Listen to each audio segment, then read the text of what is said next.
one of the words of the podcast, the title of the podcast, the name of the podcast is Come Something.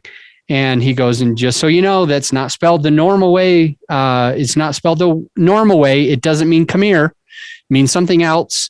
And so let me give you another couple seconds. So anyway, the guy was like as careful as he could to absolutely make sure that if a parent, for example, was listening with their kid next to them, and because almost all of his stuff is like PG, now all of a sudden he's got something that's like total rated R. It's just totally about sex and just a bunch of other stuff, because these guys drop like a million F-bombs. Anyway, he wanted to make 100% sure that he wasn't going to offend anyone. And by doing that, by taking the extra step, he's going to gain more credibility. He's going to gain more trust from his listener.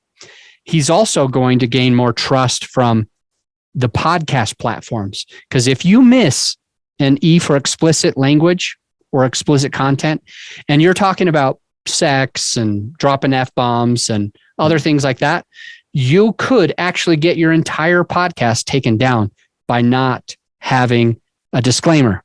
Additionally, you could get yourself into trouble by not having a disclaimer. So as you think about these disclaimers, all of the ideas that I brought forth to you in this episode, again, your call to action is to speak with your attorney to figure out if you're doing it right or not.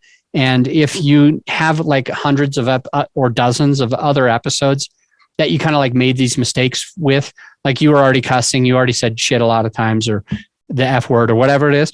And it's in a bunch of previous episodes, it could actually be in your best interest to spend the extra time or pay the extra money to have your editor or to have yourself go in and fix all of these dozens of episodes or hundreds of episodes so that you don't get your podcast taken down